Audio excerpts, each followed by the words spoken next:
Ils ont ignoré mon mariage. Mais en voyant mon Aston Martin à 180 000 €, maman a appelé, il faut qu'on parle. Réunion de famille demain. Je suis venue avec un choc qui a détruit leurs plans. Mes parents ont ignoré mon mariage. Ils m'ont traité comme si je n'existais pas pendant des années. Mais le jour où ils ont vu mon Aston Martin à 180 000 € garé devant ma villa, tout a changé. Ma mère a appelé, sa voix glaciale et autoritaire, il faut qu'on parle. Réunion de famille demain. Je suis venue à cette réunion, mais je n'étais plus la petite fille invisible qu'ils avaient toujours connue. J'étais venue avec un choc qui allait détruire tous leurs plans. Voici comment j'ai transformé des années de douleur en une force qu'ils n'auraient jamais pu imaginer. Avant de plonger dans les détails de cette histoire, j'aimerais beaucoup savoir d'où vous m'écoutez. Dites-moi dans les commentaires de quelle ville ou de quel pays vous êtes, et quelle heure il est chez vous en ce moment. C'est fascinant de voir jusqu'où ces histoires peuvent voyager. Je me tenais seule dans la suite nuptiale du domaine de la lavande bleue, un petit paradis niché au cœur du Luberon. Le soleil de Provence filtrait à travers les grandes fenêtres, projetant des motifs dorés sur le sol en terre cuite.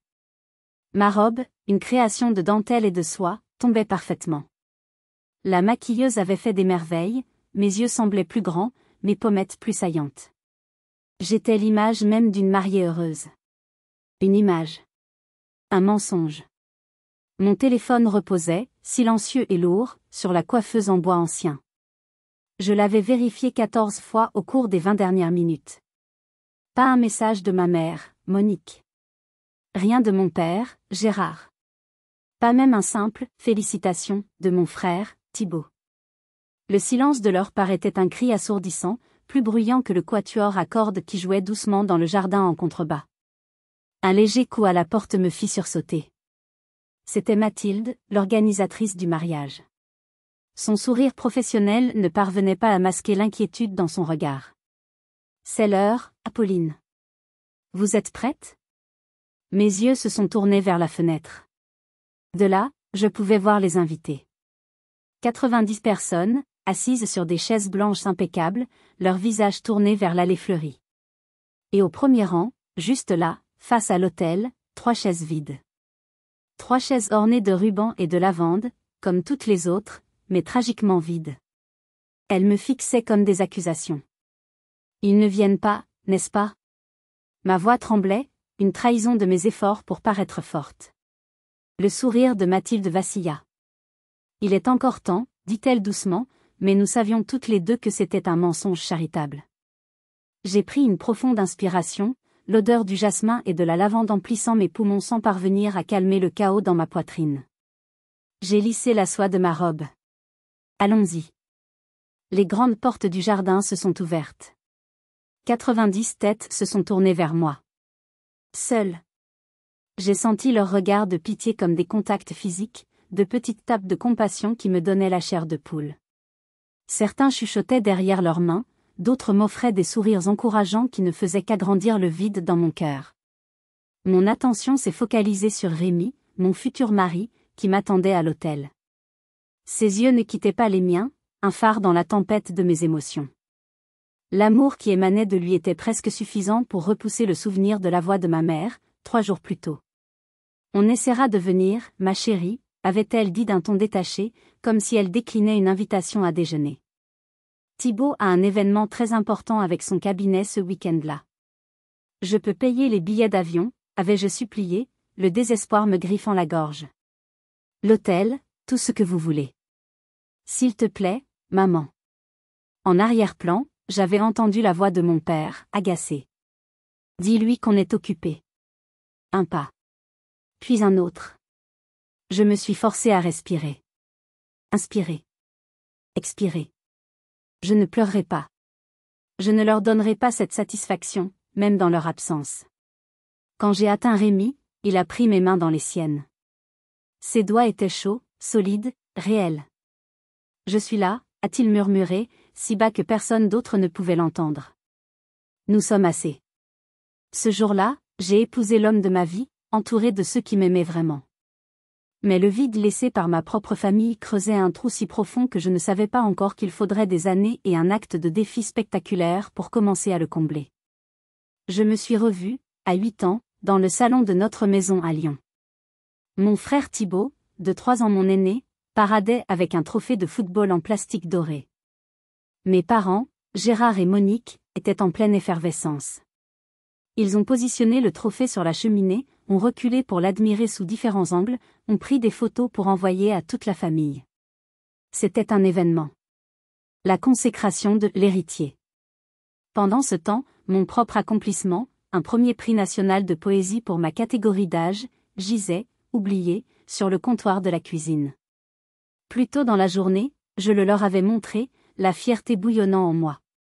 J'avais essayé de leur expliquer à quel point c'était important, comment le jury avait loué ma maturité d'écriture exceptionnelle. Ma mère y avait jeté un coup d'œil distrait entre 2 casseroles. « C'est bien, ma chérie », avait-elle murmuré avant de se retourner vers le dîner qui mijotait. Plus tard, mon père m'avait ébouriffé les cheveux d'un air absent. « Concentre-toi sur les vraies matières, les maths, les sciences.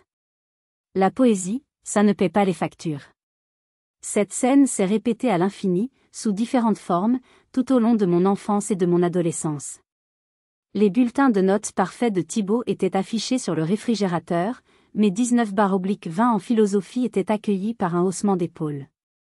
Ces compétitions sportives étaient des rendez-vous familiaux sacrés, mes concerts de piano étaient des événements que je vivais le plus souvent seul, cherchant en vain leur visage dans la pénombre de la salle. Un jour, j'ai rassemblé mon courage et j'ai demandé à mon père pourquoi. Pourquoi allait-il à tous les matchs de Thibaut, même ceux sans importance, alors qu'ils avaient manqué la cérémonie où j'avais reçu une bourse d'excellence pour mes études supérieures? Sa réponse, prononcée avec une logique qui lui semblait implacable, a gravé une cicatrice dans mon cœur d'adolescente. « Apolline, tu es intelligente, tu es indépendante. Tu t'en sortiras toujours, » avait-il dit, comme si c'était un reproche. Thibaut, c'est différent. Il est l'avenir de notre nom. Il a besoin de plus de soutien, de plus de visibilité. C'est un garçon. Il doit réussir. Tu comprends, n'est-ce pas? Je n'ai pas compris. J'ai seulement compris que dans l'équation de leur amour, j'étais une variable négligeable. Ma valeur était définie par mon autonomie, une autonomie qu'ils utilisaient comme excuse pour leur négligence. Alors, j'ai redoublé d'efforts. Pas pour eux, mais pour moi. Chaque prix académique, chaque succès, chaque diplôme obtenu avec mention était une pierre que j'ajoutais à la forteresse que je construisais autour de mon cœur. Je n'avais pas besoin de leurs applaudissements. Je n'avais pas besoin de leur approbation. C'est ce que je me répétais, encore et encore, comme un mantra. Lors de ma remise de diplôme de ma grande école de commerce, j'étais la major de ma promotion. J'ai prononcé le discours de fin d'année devant des centaines de personnes. En scrutant la foule, j'ai vu mes amis, j'ai vu la famille de Rémi qui était déjà mon petit ami à l'époque, mais je n'ai pas vu mes parents. Ils m'ont rappelé plus tard pour me dire que Thibaut avait eu un petit accident de voiture sans gravité et qu'ils avaient dû s'occuper de lui. J'ai appris plus tard par un cousin qu'il avait simplement eu une contravention pour excès de vitesse. J'ai compris ce jour-là que je ne serais jamais assez bien. Peu importe mes réussites, j'étais né dans l'ombre de l'héritier. Alors, j'ai arrêté de me battre pour la lumière qu'il refusait de me donner, et j'ai décidé de créer mon propre soleil. 2 ans après mon mariage. 2 ans de silence presque total, ponctué de quelques messages de vœux génériques pour les anniversaires et le nouvel an. 2 ans pendant lesquels j'avais construit mon soleil. Mon bureau, situé au dernier étage d'un immeuble de verre à Sophia Antipolis, la technopole près de Nice, offrait une vue imprenable sur les collines verdoyantes et la mer Méditerranée au loin. C'était le siège de Biosynthèse, la start-up en biotechnologie que j'avais fondée à partir de rien, avec un prêt étudiant et une détermination féroce. Ce jour-là, l'air dans le bureau était électrique. La notification était tombée 1 heure plus tôt. L'acquisition de Biosynthèse par un géant pharmaceutique suisse était finalisée. 32 millions d'euros. Le chiffre dansait devant mes yeux, irréel. Ce n'était pas seulement de l'argent. C'était la validation de 5 années de nuits blanches, de sacrifices, de doutes et de travail acharné. La porte de mon bureau s'est ouverte à la volée. Mon équipe, ma vraie famille, a fait irruption avec des bouteilles de champagne et des flûtes en plastique. À Apolline, a crié Clara, ma directrice de la recherche, en levant sa coupe. À la femme qui a bâti un empire pendant que certains regardaient ailleurs. Nous avons ri, nous avons trinqué, et pour un instant, j'ai oublié le poids de mon histoire familiale. J'étais entourée de gens qui m'avaient choisi, qui avaient cru en moi. Plus tard dans la soirée, seule dans mon appartement silencieux, j'ai fait l'erreur de faire défiler mon fil d'actualité sur les réseaux sociaux. Et là, une photo m'a frappée en plein cœur. C'était une publication de mon frère, Thibaut. Lui, sa femme, et mes parents, attablés dans un restaurant étoilé à Paris. Ils souriaient tous, un bonheur parfait et ostentatoire. La légende disait, célébration du lancement de Thibaut Immobilier Conseil. Fier de suivre les traces entrepreneuriales de la famille.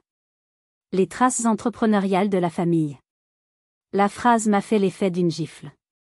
J'ai appris plus tard que l'entreprise de Thibaut était une coquille vide financée par les dernières économies de mes parents et un prêt conséquent qu'ils avaient contracté pour lui.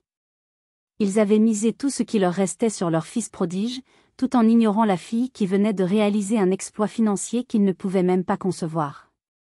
La colère, une vieille amie que je pensais avoir maîtrisée, est montée en moi. Une colère froide et lucide. Ce n'était plus de la tristesse. C'était une prise de conscience. Ils ne me voyaient pas. Ils ne me verraient jamais. Sauf si je leur montrais quelque chose qu'ils ne pouvaient pas ignorer. Quelque chose qui parlait leur langage. Le langage de l'argent, du statut, de l'apparence. Le lendemain matin, j'ai appelé un concessionnaire de voitures de luxe à Monaco. Bonjour, je voudrais des informations sur l'Aston Martin DB11. Oui, le modèle V8. La couleur? Un British Racing Green. Ce n'était pas un caprice. Ce n'était même pas une revanche. C'était un acte de libération. Un cadeau que je me faisais à moi-même, la femme qui avait réussi seule. C'était un symbole tangible de mon indépendance, un monument à ma résilience. Je signais les papiers 3 heures plus tard. 180 000 €. Le prix de ma tranquillité d'esprit. J'ai posté la photo. Pas de légende agressive, juste 3 mots, le travail paie. Puis, j'ai éteint mon téléphone. Le silence qui a suivi était différent. Ce n'était plus le silence de l'indifférence, mais le calme tendu avant la tempête. La tempête a mis 3 jours à éclater. 3 jours de silence radio. J'ai commencé à penser qu'il ne l'avait pas vu, ou pire, qu'il s'en fichait. Une partie de moi, cette petite fille stupide qui refusait de mourir, s'est sentie déçue. Puis, le mercredi après-midi, mon téléphone a vibré. Le nom, maman, s'est affiché sur l'écran, un nom que je n'avais pas vu depuis des mois. Mon estomac s'est noué. J'ai laissé sonner, encore et encore, avant de finalement décrocher. Allô? Apolline. Sa voix était dépourvue de toute chaleur, un instrument tranchant conçu pour l'autorité. Pas de « comment vas-tu », pas de préambule. Il faut qu'on parle. C'est urgent. Réunion de famille demain, à la maison. 14 heures. Ce n'était pas une invitation. C'était une convocation. Une réunion de famille, ai-je répété, le sarcasme perçant dans ma propre voix. Après 2 ans de silence, il y a soudainement une urgence familiale? C'est important, a-t-elle insisté. J'ai entendu la voix de mon père en arrière-plan, impérieuse, dis-lui que c'est une question de vie ou de mort pour la famille.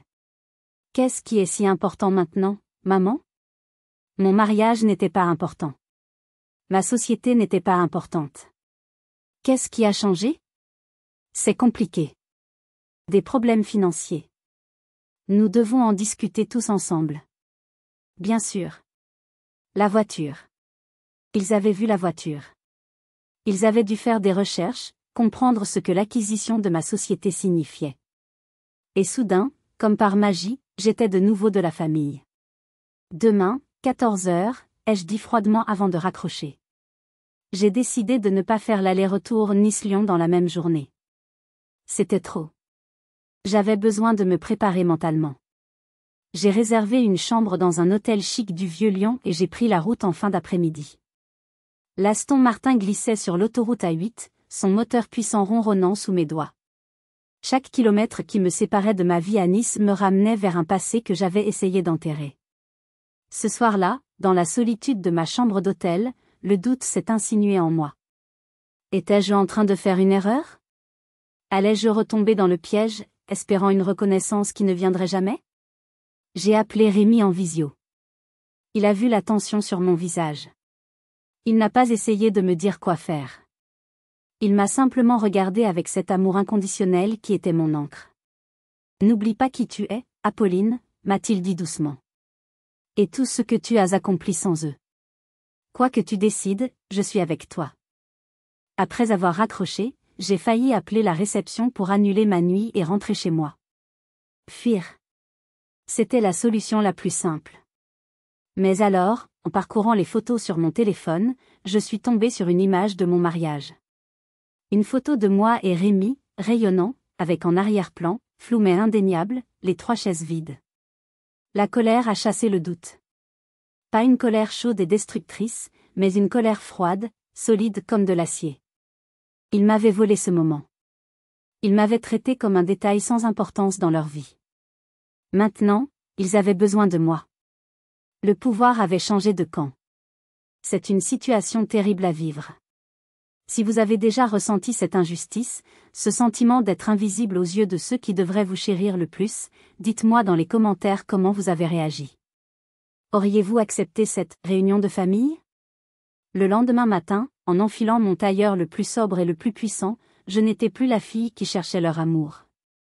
J'étais une femme d'affaires se rendant à une négociation hostile. Et je venais armée. J'ai garé l'Aston Martin dans l'allée circulaire devant la maison de mon enfance. La voiture, avec ses lignes modernes et sa peinture d'un vert profond et métallique, semblait presque agressive à côté de la façade bourgeoise et traditionnelle de la maison.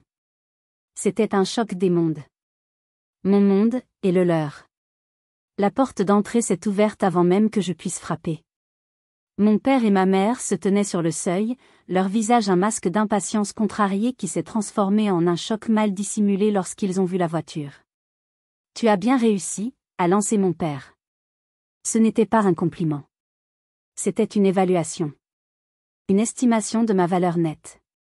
Oui, ai-je simplement répondu. Pas de câlin, pas de « tu nous as manqué ». Ils m'ont conduite au salon, où Thibaut et sa femme, Amandine, attendaient déjà. L'atmosphère était aussi lourde et tendue qu'un câble sur le point de rompre. Thibaut m'a gratifié d'un signe de tête condescendant, comme si nous nous étions vus la semaine dernière. Amandine, elle, avait l'air nerveuse, tripotant nerveusement l'anse de son sac à main de créateur. Bon, allons droit au but, a commencé mon père, en s'asseyant à la tête de la grande table de la salle à manger. Il a sorti un dossier en carton. C'était surréaliste. On se serait cru dans une salle de conseil d'administration, pas dans une réunion de famille. Je suis resté debout, mon sac fermement serré dans ma main. Non, ai-je dit. 4 paires d'yeux se sont tournés vers moi, surpris. D'abord, ai-je continué, ma voix plus stable que je ne l'aurais cru, j'aimerais savoir pourquoi je suis soudainement assez importante pour être incluse dans une discussion familiale, après en avoir été exclue pendant des années. Mon père et ma mère ont échangé un regard mal à l'aise. Thibaut a remué sur sa chaise. Nous pourrons discuter de ça plus tard, Apolline, a dit ma mère, reprenant ce ton condescendant que je ne connaissais que trop bien. Nous avons des affaires plus urgentes. Je ne suis pas pressée, ai-je répliqué, sans bouger. Et je ne suis pas intéressée à jouer le rôle du membre de la famille de service, disponible uniquement quand vous avez besoin de quelque chose. Pour la première fois de ma vie d'adulte, j'ai vu une lueur d'incertitude dans les yeux de mon père. Il a compris. Il a compris qu'il n'avait plus le contrôle. Il a soupiré, un son théâtral de martyr. Très bien. Ton frère a des difficultés. Son entreprise n'a pas fonctionné comme prévu. Difficulté était un euphémisme. Gérard a sorti les papiers du dossier. Il y avait un avis de saisie immobilière pour la luxueuse maison de Thibaut. Des lettres de rappel de l'école privée de mes neveux. Des relevés de cartes de crédit avec des soldes astronomiques. L'entreprise de conseil immobilier de Thibaut avait fait faillite, laissant derrière elle un gouffre de dettes. Nous avons fait tout ce que nous pouvions, a poursuivi ma mère, sa voix prenant une inflexion tremblante et calculée. Nous avons vidé notre épargne retraite pour l'aider. Mais ce n'est pas assez. Puis, le coup de grâce. Thibaut a pris la parole, son ton un mélange d'arrogance et de pitié de soi. Écoute, Apolline. C'est juste un mauvais passage. J'ai besoin d'un prêt-relais pour me relancer. 1 demi-million d'euros. Pour toi, ce n'est rien. C'est ce que la famille fait. On s'entraide. Ils me regardaient, un mélange d'arrogance et d'attente. Ils ne demandaient pas, ils exigeaient. J'ai pris les documents qu'ils me tendaient, j'ai fait semblant de les lire pendant une minute interminable. Puis, j'ai relevé la tête, je les ai regardés droit dans les yeux et j'ai dit. Avant de parler d'argent, ai-je commencé, ma voix calme coupant le silence tendu, parlons de valeur. Avant de signer quoi que ce soit, j'ai une simple question. Où étiez-vous le jour de mon mariage? Le choc. Ce n'était pas la réaction à laquelle il s'attendait. Thibaut a cligné des yeux, pris au dépourvu. Quoi? Ton mariage? Mais ça n'a rien à voir. Oh, si, ai-je insisté. Ça a tout à voir. Ma mère a porté une main à sa gorge, un geste théâtral. Nous étions occupés, tu le sais bien. Thibaut avait cet événement. Un événement qui n'était pas si important, finalement, a ajouté mon père, d'un ton qui se voulait définitif. Leurs excuses boiteuses, leurs mensonges à peine voilés, ne faisaient que confirmer ce que je savais déjà. Mon mariage n'avait jamais été une priorité. Ma vie n'avait jamais été une priorité. Seul leur confort, leur image, et la réussite de leur fils prodige comptaient. C'est exact, ai-je dit en hochant lentement la tête. Vous n'étiez pas là. Vous n'étiez pas là pour ma remise de diplôme. Vous n'étiez pas là quand j'ai lancé ma première entreprise. Vous n'étiez jamais là. Mais vous êtes là aujourd'hui. Pourquoi? Parce que vous avez vu une voiture sur Instagram. Vous êtes là parce que vous avez besoin de mon argent. Le visage de Thibaut s'est empourpré. C'est injuste. Injuste? J'ai presque ri. Laisse-moi te parler de l'injustice, Thibaut. Je me suis redressé, sentant une force nouvelle parcourir ma colonne vertébrale. C'était le pouvoir de l'indépendance financière, le pouvoir de la vérité. J'ai tout construit seul. Chaque bourse, chaque client, chaque nuit blanche passée à coder et à négocier. Où étiez-vous tous pendant ce temps? Personne n'a répondu. Alors, non, ai-je continué, en posant mon sac sur la table. Je ne signerai pas vos papiers. Je ne financerai pas les erreurs de Thibaut. Je ne sacrifierai pas le fruit de mon travail pour sauver une image de famille qui n'a jamais existé pour moi. J'ai ouvert mon sac. Leurs yeux étaient rivés sur mes mains, s'attendant peut-être à ce que je sorte un chéquier, que je cède finalement sous la pression. Mais ce que j'ai sorti était une liasse de papier relié, avec un logo élégant en haut de la première page. J'ai posé le document sur la table, au milieu de leurs factures et de leurs avis de saisie. Ceci, ai-je annoncé, est la raison pour laquelle je ne peux pas vous aider. Mon père a saisi le document. Ses yeux ont parcouru la première page. J'ai vu son expression passer de la confusion à l'incrédulité, puis à une fureur contenue. Qu'est-ce que c'est que ça? Fondation Blanchard? 10 millions d'euros, a-t-il articulé, chaque mot chargé de venin. C'est une fondation caritative que j'ai créée, ai-je expliqué calmement. Elle porte le nom de mon ancienne professeure de lycée, Madame Blanchard. Vous ne vous souvenez probablement pas d'elle. C'est la femme qui est venue à toutes mes compétitions de débat quand vous étiez trop occupé. C'est elle qui m'a encouragé à postuler pour cette grande école de commerce. Cette fondation offrira des bourses à des jeunes femmes brillantes dans le domaine de la technologie, des jeunes femmes qui, comme moi, manquent de soutien familial. J'ai ajouté la touche finale. L'argent a été transféré dans un trust irrévocable la semaine dernière. Il est légalement intouchable. J'ai discrètement rallumé l'écran de mon téléphone, qui était posé sur la table, montrant clairement l'application dictaphone en cours d'enregistrement. Le silence dans la pièce était total. On aurait pu entendre une mouche voler. J'ai vu la haine pure dans les yeux de mon frère. Tu gaspilles notre argent avec des étrangères, a-t-il sifflé. J'ai ramassé mes affaires, en partant, je lui ai répondu. Ce n'est pas votre argent, Thibaut, ai-je corrigé, ma voix tranchante comme du verre. C'est le mien. Et je choisis d'investir dans des gens qui le méritent. Des gens qui ont du potentiel, pas seulement du privilège. J'ai tourné les talons et je suis parti, sans un regard en arrière. Le son de la porte d'entrée se refermant derrière moi a été le plus doux que j'ai jamais entendu. C'était le son de la liberté. Je pensais que la confrontation était terminée. J'étais naïve.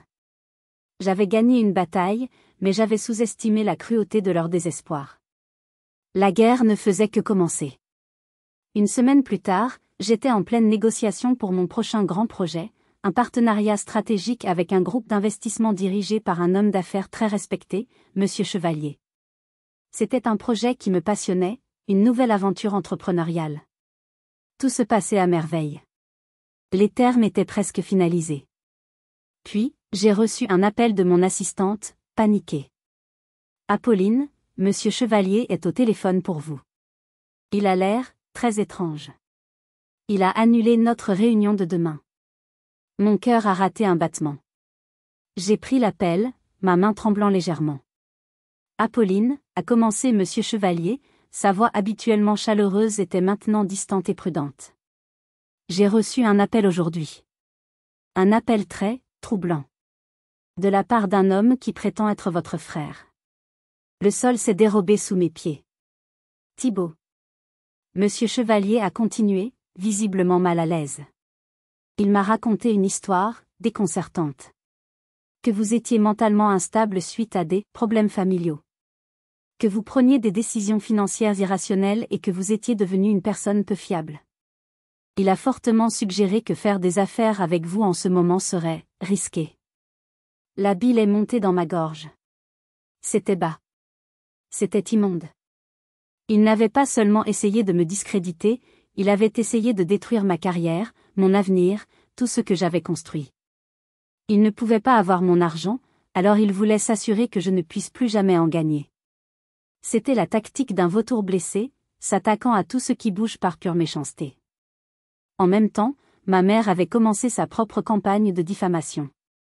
J'ai reçu des appels de tantes et de cousins éloignés que je n'avais pas vus depuis des années. Le discours était toujours le même, teinté de reproches et de fausse tristesse. Ta mère est dévastée, Apolline. Comment peux-tu abandonner ta famille comme ça? Ton frère a fait des erreurs, mais le sang est plus épais que l'eau. Tu es devenu si dur, si égoïste. Il tissait une toile de mensonges, me peignant comme le monstre, la fille ingrate qui avait tourné le dos au sien dans le besoin. Ils essayaient de m'isoler, de me faire douter de moi-même, de me noyer dans la culpabilité. C'était une attaque coordonnée, vicieuse, conçue pour me briser psychologiquement. Ce soir-là, assise dans mon magnifique appartement avec vue sur la mer, je me suis sentie plus seule que jamais. Ils avaient trouvé ma faille. L'argent, je pouvais le protéger. Mais ma réputation, mon nom, c'était autre chose. Mon téléphone a sonné. C'était Monsieur Chevalier. Sa voix était prudente. Apolline, j'ai reçu un appel très étrange concernant votre situation familiale. Mon sang s'est glacé. Ils n'essayaient plus de prendre mon argent. Ils essayaient de détruire ma réputation.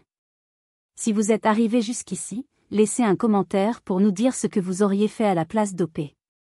Vous pouvez aussi écrire simplement le chiffre 1 pour montrer que vous suivez encore. Et dites-nous, vous regardez cette histoire depuis quelle région ou quel pays? Le premier réflexe a été la panique. L'envie de me cacher, de nier, de me défendre frénétiquement. Mais ensuite, la formation que des années de négociations impitoyables m'avaient donnée a pris le dessus. Ne jamais réagir à chaud. Analyser. Stratégiser. J'ai respiré profondément et j'ai répondu à Monsieur Chevalier avec un calme que je ne ressentais absolument pas. Monsieur Chevalier, je vous remercie de votre franchise. Ce que mon frère vous a dit est le reflet d'une situation familiale douloureuse et compliquée, ce qui est malheureusement vrai. Cependant, ses conclusions sur ma stabilité et ma fiabilité sont non seulement fausses, mais également malveillantes. Je comprends votre hésitation. Pourrais-je vous demander la faveur de me rencontrer en personne demain, ne serait-ce que 30 minutes? Je crois que la meilleure façon de juger de la fiabilité d'une personne est de la regarder dans les yeux. Il y a eu un silence à l'autre bout du fil. Puis, il a dit, « Très bien. Demain, 10 heures, à mon bureau. » J'ai immédiatement appelé Rémi, ma voix se brisant enfin. Il m'a écouté sans m'interrompre, puis a dit les seuls mots qui comptaient, je suis là. On va traverser ça ensemble. Cette nuit-là, nous n'avons pas beaucoup dormi. Avec l'aide de mon équipe la plus proche, les mêmes qui avaient célébré avec moi, nous avons préparé une contre-offensive. Pas une attaque, mais une défense basée sur la vérité et la transparence. Le lendemain, je suis entré dans le bureau de Monsieur Chevalier. Je n'ai pas commencé par me défendre ou par dénigrer mon frère. J'ai commencé par mon projet. J'ai parlé avec passion de l'avenir, de l'innovation, du potentiel de notre partenariat. Puis, j'ai abordé le sujet de front. Concernant l'appel que vous avez reçu, ai-je dit, en le regardant droit dans les yeux. Ma famille traverse une crise financière grave, due à de mauvaises décisions de gestion prises par mon frère. Ils m'ont demandé une aide financière substantielle que j'ai refusée. J'ai sorti de mon porte-document un seul papier. C'était la brochure de présentation de la Fondation Blanchard. Voilà où j'ai décidé d'investir mon argent, ai-je continué. J'ai choisi d'investir dans l'avenir de jeunes femmes qui n'ont pas les mêmes opportunités que mon frère a eu et gaspillé. Je comprends que cela puisse paraître dur, mais c'est un choix éthique que j'assume. Monsieur Chevalier, je ne peux pas choisir ma famille de sang, mais je peux choisir comment je mène mes affaires, avec intégrité, transparence et une vision à long terme. Il a pris la brochure, l'a lue attentivement. Il a levé les yeux, et pour la première fois, j'ai vu un sourire se dessiner sur ses lèvres. Apolline, a-t-il dit, dans ma carrière, j'ai appris à me méfier des gens qui blâment les autres pour leurs échecs. Et à faire confiance à ceux qui investissent dans les autres. Il m'a tendu la main. Le partenariat tient toujours. En fait, j'aimerais également discuter d'une contribution personnelle à votre fondation. J'avais transformé leur attaque en une opportunité. Mais ils n'avaient pas fini. Leur prochaine cible n'était pas mes affaires, mais mon cœur. Leur échec à saboter ma carrière les a rendus encore plus désespérés, et donc plus cruels. Ils ont décidé de jouer la carte ultime, celle que je n'aurais jamais cru qu'ils oseraient jouer, mes neveux. Une semaine après ma rencontre avec Monsieur Chevalier, mon assistante m'a appelé sur mon interphone, sa voix inhabituellement hésitante. Apolline, il y a 2 petits garçons ici pour vous. Ils disent qu'ils sont vos neveux. Mon estomac s'est retourné.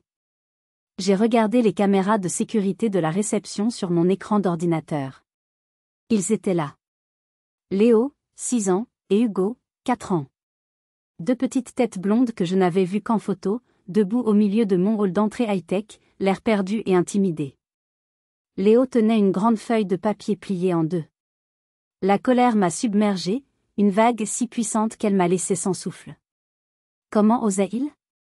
Comment osaient-ils utiliser leurs propres enfants comme des pions dans leur jeu sordide ? Les envoyer seuls, ou probablement déposés par leur mère qui attendait dans la voiture au coin de la rue, dans un environnement inconnu, pour me tendre une embuscade émotionnelle. Je savais exactement ce qu'il y avait sur ce papier. Un dessin d'enfant, avec des mots maladroits dictés par un adulte manipulateur. Tu nous manques, Tati Apolline. Pourquoi tu ne viens jamais nous voir ? Mon premier instinct a été de descendre, de les prendre dans mes bras et de les rassurer. Mais j'ai tout de suite compris que c'était le piège. Si je les accueillais, j'ouvrais une brèche. Je leur montrais que cette tactique fonctionnait. Je devenais la gentille Tati, qui pouvait être amadouée. Si je les rejetais, ils pourraient m'accuser d'être un monstre sans cœur qui repousse des enfants innocents. J'ai pris la décision la plus difficile de ma vie. J'ai appelé mon assistante. Clara, écoutez-moi très attentivement. Vous allez descendre. Vous allez être incroyablement gentille et douce avec ces enfants. Vous allez leur dire que leur Tati est dans une réunion très importante et qu'elle est désolée de ne pas pouvoir les voir, mais qu'elle leur envoie de gros bisous. J'ai fait une pause, ma voix se serrant. Il y a un magasin de jouets de luxe à 2 rues d'ici. Prenez la carte de crédit de l'entreprise. Achetez-leur les plus beaux jouets que vous puissiez trouver. Puis, vous appellerez un taxi. Vous les raccompagnerez personnellement chez eux. Vous remettrez les enfants et les jouets à leur mère, Amandine, et vous lui direz, avec le plus grand professionnalisme, que mon bureau n'est pas un lieu approprié pour des visites d'enfants impromptues et que toute communication future doit passer par mon avocat. Clara a été parfaite. 1 heure plus tard, elle m'a confirmé que la mission était accomplie. Elle m'a raconté comment le visage d'Amandine s'était décomposé en la voyant arriver avec les enfants et les cadeaux, son plan ayant manifestement échoué. Ce soir-là, je n'ai pas ressenti de victoire. J'ai juste ressenti un profond dégoût.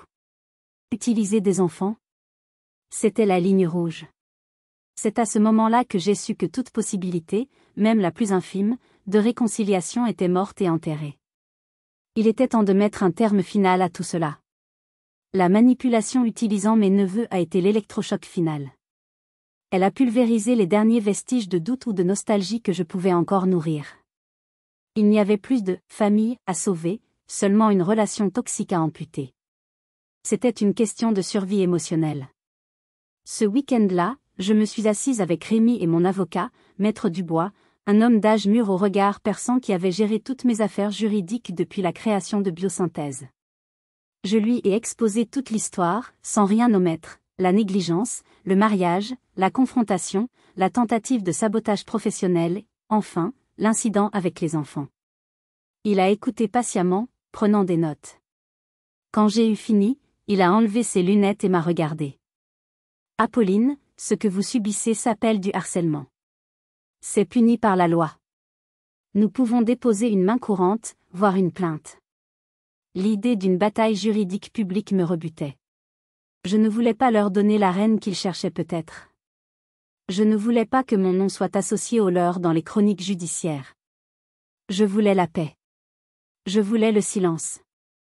N'y a-t-il pas un moyen de les arrêter sans aller jusqu'au tribunal, ai-je demandé.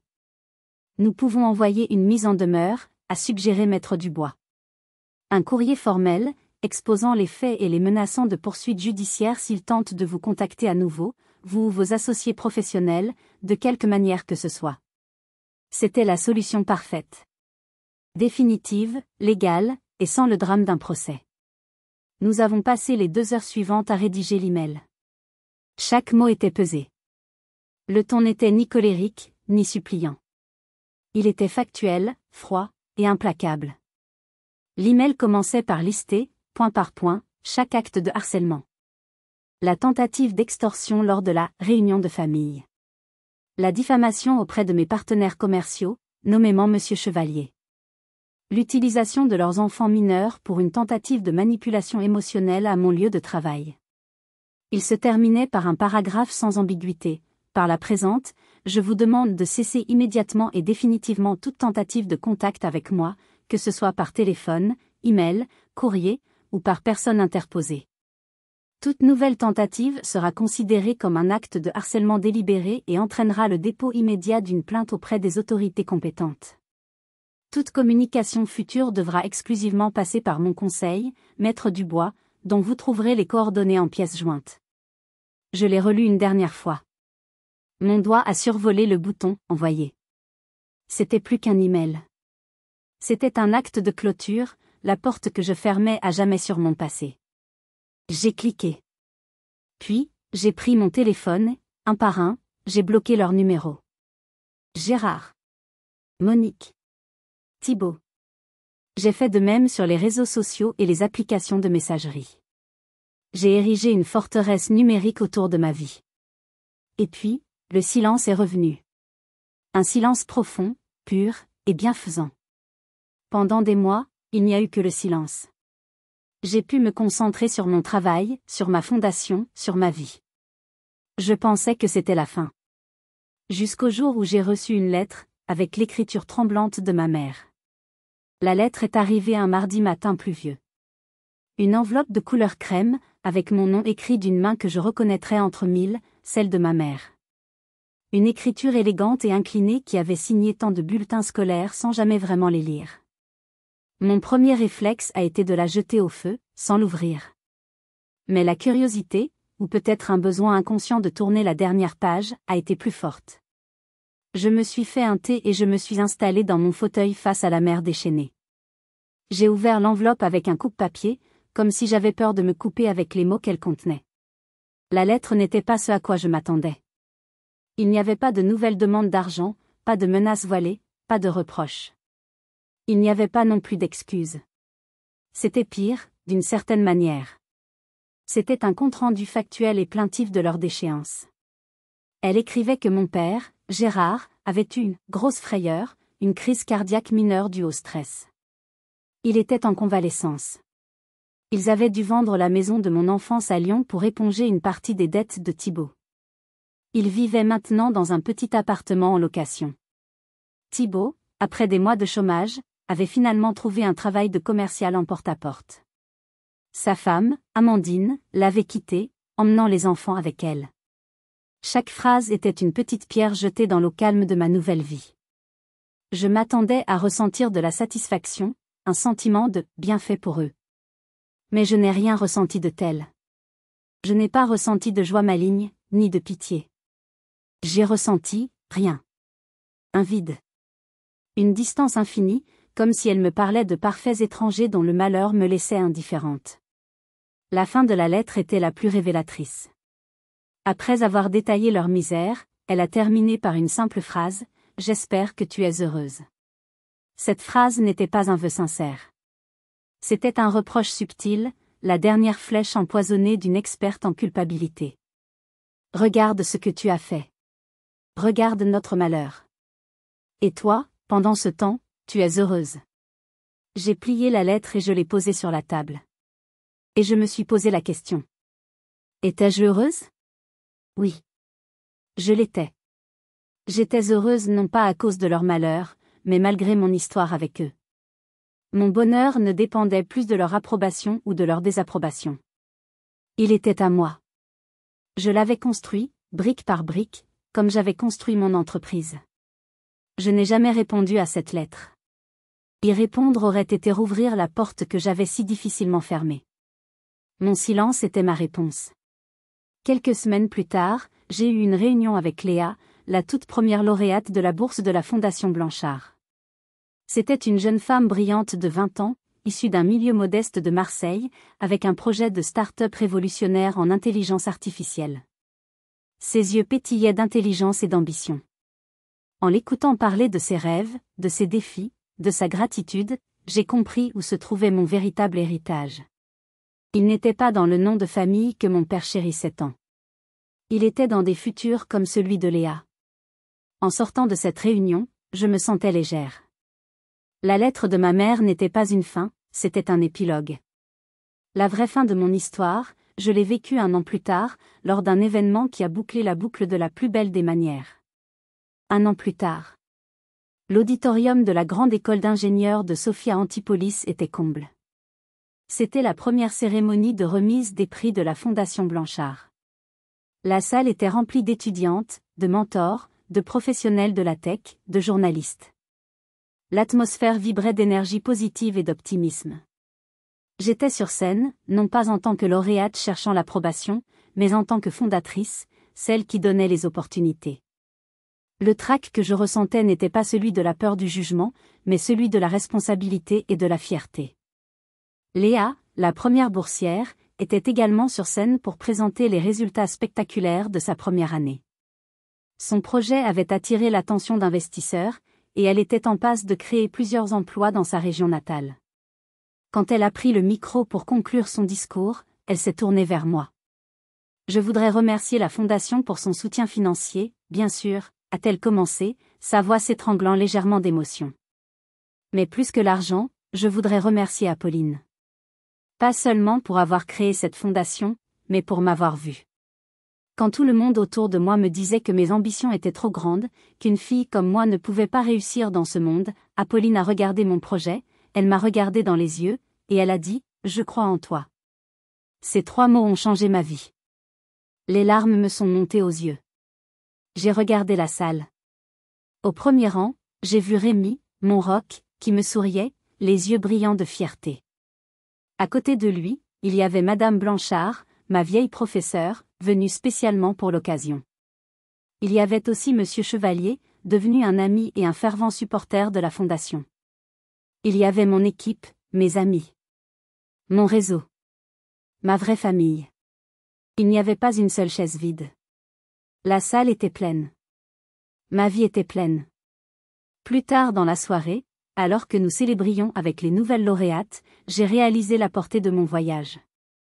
J'avais commencé cette histoire en me sentant invisible, définie par l'absence et le rejet. J'avais cherché la validation au mauvais endroit, auprès de personnes incapables de la donner. Ma réussite financière, symbolisée par cet Aston Martin, n'avait été qu'un catalyseur. Un outil pour provoquer une confrontation nécessaire, pour briser les chaînes. Mais ce n'était pas la fin. La vraie victoire, ce n'était pas de voir ma famille déchue. La vraie victoire, c'était cette salle remplie de promesses. C'était de voir le potentiel de Léa s'épanouir. C'était de transformer la douleur de mon passé en un moteur pour l'avenir des autres. J'avais créé un cercle vertueux. Madame Blanchard avait cru en moi. J'avais cru en Léa. Et un jour, Léa croirait en quelqu'un d'autre. J'ai appris que la vraie famille, ce n'est pas forcément celle qui vous donne naissance, mais celle qui vous aide à naître à vous-même. Ce sont les gens qui voient votre lumière et vous encouragent à la faire briller plus fort. Mon histoire a eu une fin heureuse, non pas parce que j'ai récupéré ma famille, mais parce que je me suis récupéré moi-même. Si mon histoire résonne en vous, si vous avez déjà dû vous battre pour votre valeur face à l'indifférence ou la toxicité familiale, partagez votre expérience dans les commentaires.